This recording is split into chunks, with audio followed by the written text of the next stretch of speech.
जब भी आपके YouTube चैनल पे कोई कमेंट्स में गालियां देता है, कोई आपकी आलोचना करता है, टीका टिप्पणी करता है, तो ऐसे में क्या किया जाए? सर्वप्रथम क्या ना किया जाए?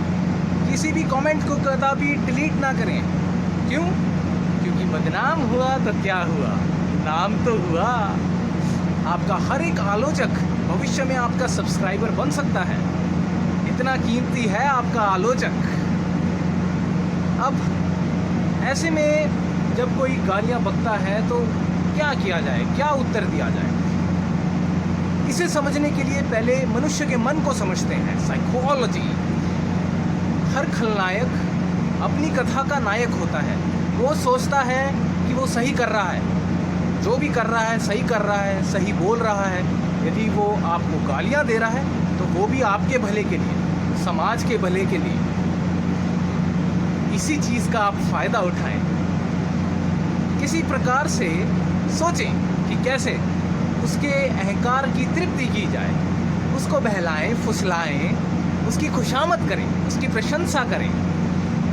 भाई मैं ही गलत, आप सही, आप महान, आप बुद्धिमान हो, आप शक्तिमान हो, आप बलवान हो। मैं तो कहता हूँ आप पुरुष ही नहीं, महापुरुष हो, महापुरुष। सोचें कि किस प्रकार से उसके अहंकार को तृप्त किया जाए।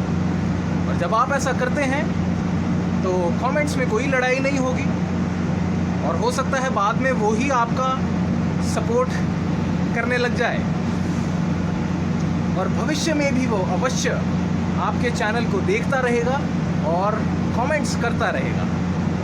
ये बात आपको समझ आई? दूसरे चरण पे चलते हैं कि जितने भी आलोचक होते हैं ये दुखी आत्मा होते हैं। इन्हें निकास के लिए कुछ चाहिए होता है, तो ये कमेंट्स में ही अपनी भड़ास निकालते हैं, कैथारसिस कर लेते हैं, जिससे कि उनके हृदय को थोड़ी शांति मिलती है, थोड़ा उनका जो विषाद है वो कम हो जाता है, वो थोड़े हल्के हो जाते हैं। तो सोचिए कि कितना बड़ा परोपकार आप कर रहे हैं। तो जब इन तथ्यों को आप समझ लेते हैं तो कदापि बुरे कमेंट्स का जवाब आप बुराई से नहीं देंगे, सहानुभूति से देंगे। अब कुछ उदाहरण देख लेते हैं जिनका मैंने प्रयोग किया आलोचकों के साथ। जैसे कि किसी ने गालियाँ मुझे बकी या बोला कि तुम गलत हो, या कोई भी टीका टिप्पणी की, आलोचना की, तो क्या क्या जवाब दिए। उदाहरण: सुधार के लिए धन्यवाद। आपके हृदय को यदि ठेस पहुंची हो तो क्षमा करें। गुस्ताखी माफ, आगे से सावधान रहूंगा।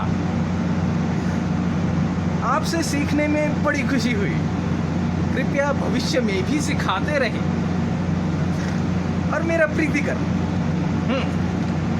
हो सकता है मैं गलत हूँ, मैं अक्सर गलत होता हूँ, और यदि मुझसे वास्तव में गलती हुई है तो मैं अवश्य ही सुधारना चाहूँगा।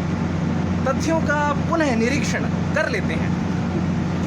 अधिक संभावना है कि इतनी हिंदी उसे समझ आएगी ही नहीं, और यदि समझ आ जाए तो उसके अहंकार की बड़ी तृप्ति होगी, और वे भविष्य में आपके चैनल के साथ बना रहेगा।